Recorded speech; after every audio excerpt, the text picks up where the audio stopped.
Assalamualaikum warahmatullahi wabarakatuh. Berjumpa lagi dengan kelas Cikgu Zalinda. Hari ini kita akan belajar tajuknya ialah usia bumi. Usia bumi dia dianggarkan sebagai 4.5 bilion tahun daripada meteorit yang diperolehi. Maknanya bumi kita ni dah lama 4.5 bilion tahun. Bayangkan dia punya lama tak lama bumi ni. Sebenarnya sangat-sangat panjang usianya. Ahli geologi meletakkan tempoh masa yang panjang ni dia dikenali sebagai era. Era pula dia dibahagikan kepada beberapa tempoh masa. Ini kita tengok era. Okey, yang ini era yang pertama, era zaman dulu lah ni zaman dinosaur, zaman batu Ini kita namakan Paleozoik.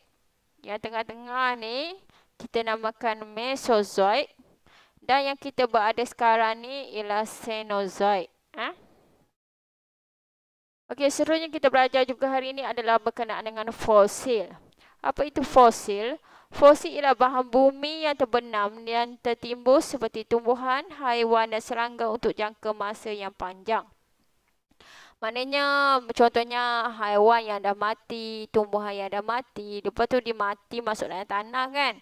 Lama-lama dia akan terbenam, kemudian dia akan menghasilkan fosil. Apa kepentingan fosil? Dia dapat memberikan maklumat tentang spesies haiwan dan tumbuhan di bumi merentas berbilion tahun dulu.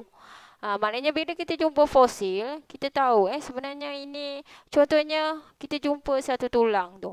Kita pun kaji-kaji, sebenarnya tulang tu adalah milik dinosaur. Jadi maknanya dinosaur ni pernah wujud di muka bumi kita. Jadi dia memberi maklumat tentang spesies yang telah hilang dari bumi kita. Yang ini dia punya macam mana asal-usul bumi terjadilah. Jadi pelbagai organisma yang wujud di muka bumi dalam masa 5,000 juta tahun dulu. Macam-macam benda sebenarnya. Okey, ini usia bumi ni 4.5 bilion tahun. Kita sekarang berada di zaman Cenozoik, era Cenozoik. Zaman Holocene, tempoh Kuartena. Fosil, inilah fosil contohnya tulang-tulang, itu semua adalah fosil. Bagaimana spesies ni dia boleh berubah merentas berbilion tahun. Awak boleh tengok dulu benda ni kecil, lama-lama dia jadi besar. Maknanya dia boleh berubah lah. Ini contoh fosil yang telah dijumpai. Banyak spesies yang telah pupus contohnya seperti dinosaur, gajah putih, badak dan burung muar dan sebagainya lah. Okey, last kali kita tengok tajuk pada hari ini adalah sumber bumi dan geologi gunaan air permukaan dan air bawah tanah. Air permukaan ni maknanya air yang kita jumpai di atas permukaan bumi. Contohnya air kolam, air laut, sungai. Dia boleh tercemar akibat bahan buangan daripada kawasan perindustrian dan perumahan. Baja berlebihan dan racun perosak juga boleh mencemarkan air sungai. Itu air permukaan lah, macam air sungai. Jadi maksudnya air sungai ni dia boleh tercemar. Contohnya kalau kilang tu pergi buang dia punya sisa kimia ataupun petani-petani ni dia buang baja berlebihan atau racun perosak, dia boleh mencemarkan air sungai. Air bawah tanah pula maksudnya ialah air yang berada di bawah tanah, yang meliputi ruang kosong antara butiran tanah sehingga aras batuan tidak telap air. Larut lesak baja kimia dan racun serangga dalam bidang pertanian menyebabkan pencemaran air bawah tanah. Jadi yang ini berlaku di kawasan sawah padi lah. Biasanya dia akan menyebabkan berlaku pencemaran daripada segi baja kimia dan racun serangga lah. Dia menyebabkan pencemaran air bawah tanah. Ini contoh air permukaan dan air bawah tanah. Yang ini air terjun. Yang ini air perigi. Okey, seterusnya kita tengok mineral ekonomi. Mineral ekonomi ini terdiri pada mineral logam, mineral bukan logam dan mineral nadir.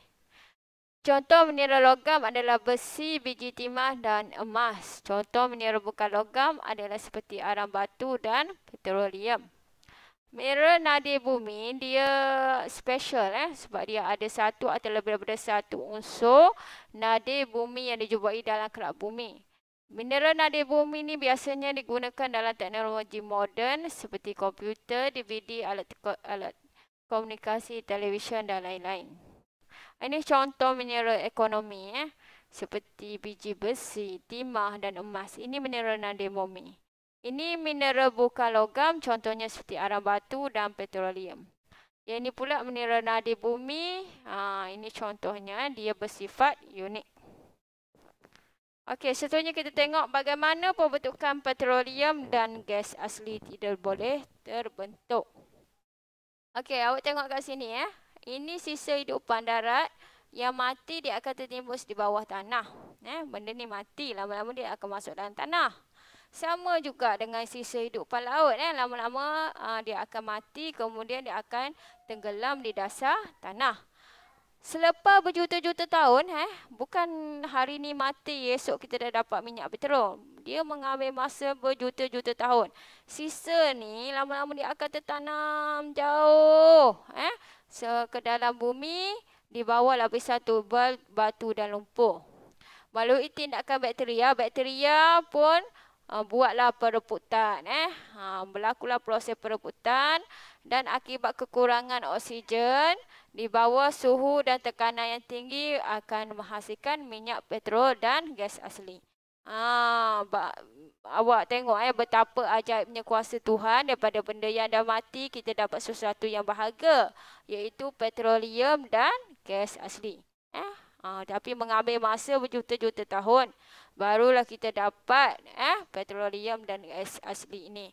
Sebab tu minyak makin lama makin mahal sebab susah untuk dihasilkan. Okey, yang ni pembentukan arang batu pula. Berjuta-juta tahun dulu tumbuhan mati secara semula jadi. Lama-lama pokok mati. Selepas bertahun-tahun, sisa ini dia akan tertimbus di bawah lapisan enapan dan lumpur. Lama-lama dia akan tertimbus. Kemudian di bawah tekanan dan haba yang tinggi, tekan haba lagi bagi suhu panas semua, fosil ni dia bertukar perlahan-lahan menjadi arang batu. Arang batu ni kita gunakan untuk membuat jana kuasa elektrik. Okey, seterusnya tengok proses hidroterma. Kolam air panas, dia terjadi kerana air kolam itu dipanaskan oleh haba daripada bumi secara semula jadi melalui proses hidroterma. Hidroterma, maknanya yang ada dalam bumi kita ni ada kolam air panas. Sebab dalam bumi kita ni ada haba. Contohnya di sini sumber haba ni dia akan memanaskan akuifer. Akifer ni maknanya batu yang tidak terlap air. Kemudian dia akan pergi ke air yang ada di bawah tanah menyebabkan air ini menjadi panas. Seterusnya air panas ni dia akan menjana kuasa elektrik. Ini contoh kolam air panas yang di Sungai Kelah Perak lah. Yang ni kalau awak pernah pergi di Sungai, ada kita boleh masak telur dalam ni. Sebabnya ini adalah ada haba di dalam air ni. Kelebihan hidroterma ni, dia menjadi tumpuan pelancong. Contohnya air panas di Sungai Kelah Perak. Dan dia menjadi pejana tenaga elektrik. Okey, seterusnya kita tengok tajuk last ialah kesan buruk daripada aktiviti manusia. Manusia ni suka buat aktiviti, jadi dia mendatangkan kesan buruk. Aktiviti yang pertama contohnya seperti penyahutanan, pertanian, perindustrian, pembakaran terbuka.